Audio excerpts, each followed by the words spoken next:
오늘 말씀은 디모데전서 5장 17절로부터 25절까지 말씀입니다. 함께 읽겠습니다.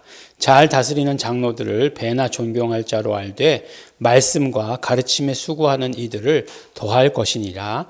성경에 일렀을 때 곡식을 밟아 떠는 소의 입에 망을 씌우지 말라 하였고 또 일꾼이 그 삭을 받는 것이 마땅하다 하였느니라. 장로에 대한 송사는 두세 증인이 없으면 받지 말 것이요 범죄한 자들을 모든 사람 앞에서 꾸짖어 나머지 사람으로 두려워하게 하라. 하나님과 그리스도 예수와 택하심을 받은 천사들 앞에서 내가 엄히 명하노니 너는 편견이 없이 이것들을 지켜 아무 일도 편벽되이 하지 말며 아무에게나 경솔히 안수하지 말고 다른 사람의 죄에 간섭지 말고 내 자신을 지켜 정결케 하라. 이제부터는 물만 마시지 말고 내 비위와 자주 나는 병을 인하여 포도주를 조금씩 쓰라. 어떤 사람들의 죄는 밝히 드러나 먼저 심판에 나아가고 어떤 사람들의 죄는 그 뒤를 좇나니 이와 같이 선행도 밝히 드러나고 그렇지 아니한 것도 숨길 수 없느니라. 아멘. 네, 우리가 이제 디모데 전서 후서는 디모데에게 쓴 사도 바울의 편지고 이것을 이제 목회 서신이다라고 이렇게 얘기합니다. 그래서 실질적으로 교회의 치리에 대해서 아주 구체적으로 말씀하고 있는 것들을 들을 수 있습니다. 보면 그래서 이제 감독을 뽑을 때, 장로를 뽑을 때, 집사를 뽑을 때 어떤 기준으로 뽑아야 되는가라고 하는 것을 이야기했죠. 그래서 앞에 장이죠. 그래서 그런 것들을 들어보면, 지금 요즘 이 세대에 이것들을 정말 만약에 1대1로 딱 맞춘다고 얘기하면, 이 조건들을 다 맞출 수 있는 장로가 있을까? 라는 그런 생각을 하게 됩니다. 우리 교회 장로님들 말고요. 우리 교회 장로님들은 그거 이상이니까 다른 그런 분들 만약에 처음 세운다고 그러면 그런 생각이 들었습니다. 근데 이제 오늘 이제 이야기할 때에 잘 다스리는 장로들을 배나 존경할 것으로 알되라고 이렇게 얘기하고 있어요. 그러니까 교회 내에서 이렇게 어떤 직분 받은 사람의 그 직분을 잘 감당할 때에 어떤 존경 이런 것들을 드려야 되는 것을 말하는 거죠. 그러면서 이제 우리에게 한 가지 더 재미있게 알려주시는 사실은 뭐냐면 이제 이거는 우리가 지금 뭐 장로교의 모습이 우리나라 교회의 대부분이니까 장로님들이 교회를 치리하신다라고 생각해요. 그렇죠? 장로교니까. 근데 중요한 건 뭐냐면 목사도 이제 안수받은 사람들이죠. 그러니까 장로도 안수받은 사람, 목사도 안수받은 사람, 그런 의미에서 이제 같은 거예요. 근데 이제 그런 이제 다스린다라고 하는 것에 대해서 이제 얘기할 때에 이제 뭐 약간 이제 그 다스린다고 하는 것이 사람마다 다른 개념을 가지고 있는 거죠. 그래서 이제 교회에서 문제를 일으키는 분들이 집사는 없어요. 네, 집사가 문제를 일으키는 경우는 있죠. 물론 뭐 있겠지만 그런 어떤 교회가 갈라지거나 이런 것들은 꼭 장로님이 한 분이 껴 있습니다. 네, 뭐 목사가 다 잘했다 그런 얘기는 아니고요. 그렇다는 그런 얘기예요. 근데 이제 그 장로에 대해서 약간 생소한 게 뭐냐면 말씀과 가르침에 수고하는 자들을 더 존경하라라고 이렇게 말씀하고 있습니다. 근데 지금 보면 장로님들이 이런 역할을 하시지는 않아요. 그죠? 대부분 보면 목사나 부교육자들이 이런 역할을 하는데 결국 장로님들의 역할도 말씀과 가르침에 수고하는 그런 사람이 되어야 되는 거 아닌가라고 하는 것을 이야기해 주십니다. 아마도 뭐 이단이니 아니니라고 하는 또 시비가 붙어 있는 분이시긴 하지만 장로님 중에서 집회를 하시는 분 계세요. 예. 근데 이제 약간 치유 집회 같은 거죠. 근데 그런 치유 집회를 하시는데 치유 집회만 하면 우리나라는 하여간 다 이단이라고 얘기하니까 참 그렇긴 하지만 그렇게 그 사역을 가르치고 그 다음에 이제 실질적으로 하시는 사역을 하시는 분들이 있죠. 근데 그거 아니다 할지라도 교회에서 결국에는 장로님들의 역할은 뭔가 말씀과 가르침에 수고해야 된다라고 하는 것을 말씀해 주시는 거예요. 뭐 목사가 다 할 수 없죠. 그래서 이렇게 맡아서 이런 것들을 주관해야 된다라고 이렇게 이야기하고 있습니다. 그리고 이제 뭐 성경에 일렀으되라고 이렇게 얘기하는 것은 이제 말씀 가운데 나오는 거죠. 이것은 어떤 면으로 이제 계속해서 단편적으로 이렇게 쭉 흘러가지 않고 단편적으로 이렇게 이야기하는 것이에요. 교회의 치리에 대해서. 그래서 뭐 사역자에 대한 그 어떤 물질적인 서포트를 이야기하는 거죠. 처음에 이 말씀이 그 성경에 일렀으되라고 되어 있으니까 구약에 말씀하신 것이잖아요. 근데 구약에 어느 사람들에게 말씀하신 거냐면 레위 족속에게 말씀하신 거예요. 그 12지파가 이스라엘의 이제 12지파가 땅을 다 나눠 갔지 않습니까? 근데 땅을 나눠 갔는데 땅을 주지 않은 지파가 레위 지파예요. 그렇죠? 레위 지파에는 땅을 분배하지 않아요. 근데 레위 지파는 그럼 어떻게 사느냐? 각 지파의 10분의 1로 살아가는 거죠. 그러니까 뭐 성전과 이런 뭐 제의 이런 것들에 봉사하면서 레위 지파가 그런 것들을 담당하면서 살되, 그런데 다른 지파들이 그런 어떤 소산의 10분의 1을 내야 되는 거죠. 그렇게 해서 이제 살도록 이렇게 얘기하는 거죠. 그래서 일하는 소에 그 망을 씌우지 말라라고 이렇게 이야기한 것이고, 그 다음에 일꾼이 그 삭슬 받는 것이 당연하다, 마땅하다라고 이렇게 이야기하는 것입니다. 보면은 이제 목사나 사역자는 어떤 면으로 이야기하면 많은 교단에서 그 직업을 따로 갖는 것에 대해서 금지해 왔어요. 근데 지금은 이제 그런 것들을 풀어주는 분위기입니다. 왜 풀어주나요?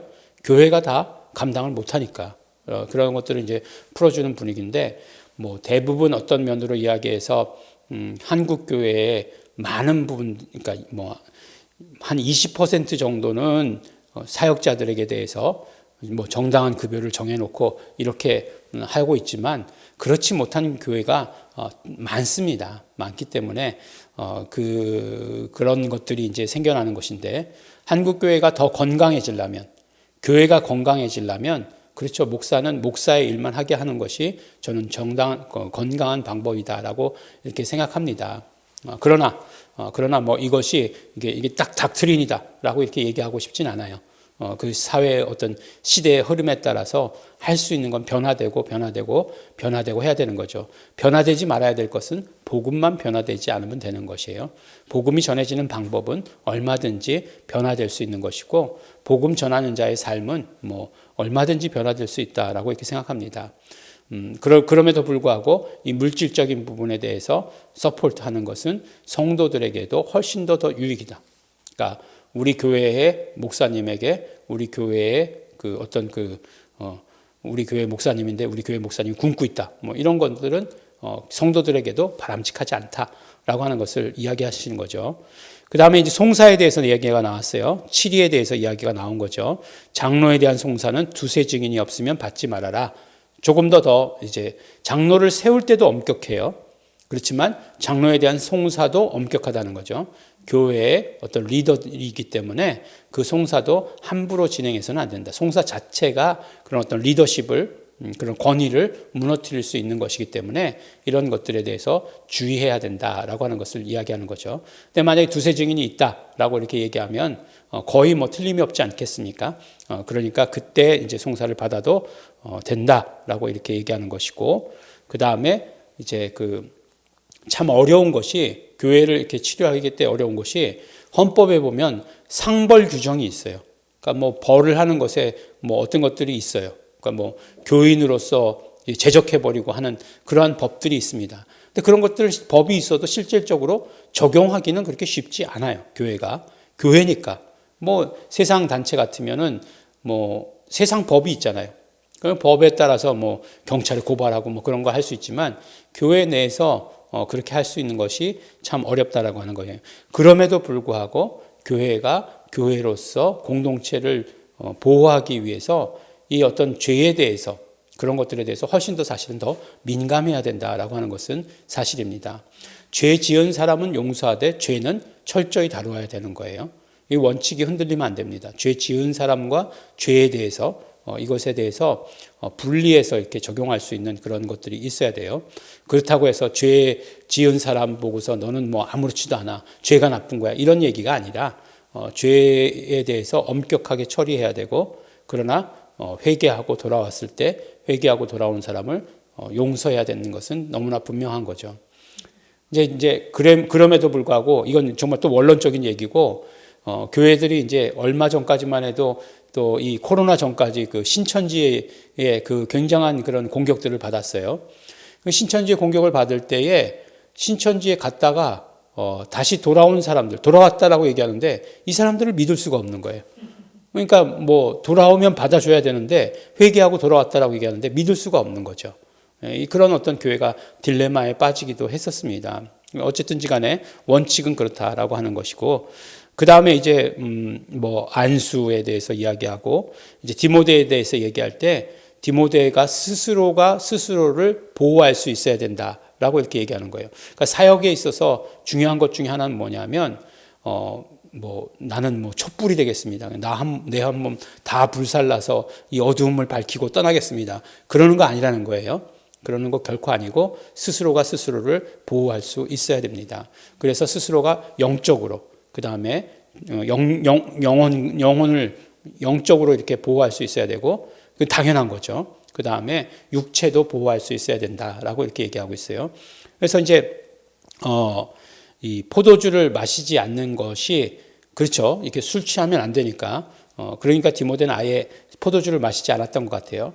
그런데 이제 포도주를 조금만 마시라라고 이렇게 얘기하는데, 이제 이렇게 이런 성경 구절이 나오면 술꾼들이 제일 좋아하죠. 뭐, 포도주를 마시라고 하지 않았냐? 뭐 이렇게 얘기하는데, 그 문화적인 배경을, 백그라운드를 이해해야 돼요.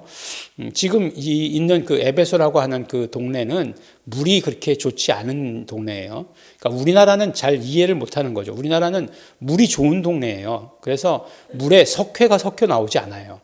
그런데 보면 유럽이나 뭐 이런 나라들 보면 대부분이 나라에서 공급하는 수돗물이 석회질이 많습니다. 그래서 이게 석회질이 많으면 왜 이렇게 설거지 해놔도 이렇게 뭐 뿌옇게 되는 거죠. 그래서 보면은 그 커피 머신 있잖아요. 요새 그 커피 머신 우리 집에도 하나 있어요. 네스프레소 커피 머신이라고 하는 것이 있어요. 그것이 이제 일정 기간 되면 이 물이 흐르는 관들을 청소를 해줘야 돼요. 근데 한국에서는 그걸 해줄 필요가 없다는 거예요. 왜 그러나 봤더니 한국은 물이 좋아서 석회질 침착이 없기 때문에 그 관로를 그렇게 그 기계 안에를 청소해 줄 그렇게 필요가 없다는 거예요. 물통이나 깨끗이 씻고 그러면 되는 거지. 그 청소 과정이 별로 필요하지 않다는 거예요. 실제로 막 막히지도 않고요. 예. 근데 이제 그쪽은 석회질이 많으니까 그렇다는 거예요. 그래서 석회질이 많은 물을 마시면 문제가 뭐가 되냐면 위장병이 있다는 거죠. 그래서 이제 위장병이 있으니까 그 다음에 너는 그것을 그냥 물을 마시지 말고 포도주를 좀 마셔라라고 이렇게 얘기한 거지. 이거를 뭐 술을 마셔도 된다 이렇게 얘기한 거 결코 아니라는 거예요. 예.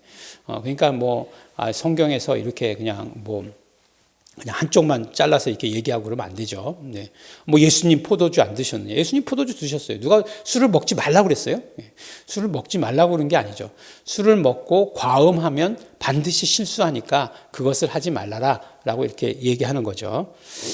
그래서 이제 자기 자신을 스스로들 보호할 수 있어야 된다. 사역자는 영적으로 보호할 수 있어야 되고, 그래서 이 죄의 문제에 대해서 엄격하게 처리해야 된다라고 하는 것을 이야기하신 거고, 그 다음에 이제 자기 육체도 돌볼 수 있어야 된다라고 이렇게 말씀하고 있습니다. 오늘 어떤 면으로 보면 이제 교회를 치리해야 되는 목사의 입장에서 보면 재미있고 이렇게 해야 된다, 유익이 되는 것이지만 또 이런 모든 원칙들이 교회 헌법으로 되어 있거든요. 그래서 이런 것들이 재밌지만 우리 평신도들은 되게 재미없을 것 같아요. 그래서 이 목회서신이 나오면 이게 재미가 없을 텐데 라는 생각을 이제 먼저 하게 됩니다. 그렇지만 우리가 항상 리더의 입장에서 리더의 눈으로 이걸 봐야 돼요. 그러니까 교회를 치리하는 입장으로서 이것을 봐야 돼요. 그렇기 때문에 이걸 나에게 주신 말씀으로 영적으로 스스로 보호해라. 그 다음에 육체적으로도 스스로 보호해라 라고 하시는 그 말씀으로 우리가 받아들여야 합니다. 네, 우리가 그것을 말씀을 그대로 받아들여서 내 것으로 삼으시는 우리 성도 여러분 되시기를 예수 이름으로 축원합니다. 기도하겠습니다. 하나님 아버지 감사합니다. 오늘 말씀처럼 우리가 리더의 눈으로 우리 교회를 바라보게 하여 주시옵시고 우리의 영과 혼과 육체를 모두 돌볼 수 있는 자 될 수 있도록 아버지 도와주시옵소서. 공동체에 있어서 죄의 문제에서는 민감할 수 있도록 아버지 도와주시옵시고 언제나 우리가 복음은 변질시키지 않는 복음을 전하는 자 될 수 있도록 아버지 도와주시옵소서. 감사드립니다. 예수님 이름으로 기도드렸습니다. 아멘. 그러므로 우리 이 시간에 기도하실 때 우리가 언제나 성령님의 인도하심 받기를 원합니다. 우리 죄에 대해서 민감할 수 있도록 하여 주시옵시고 말씀을 전하는 것에 있어서는 열정을 가지게 하여 주시옵소서. 성령님 역사하시옵소서. 다 같이 통성으로 기도하시겠습니다.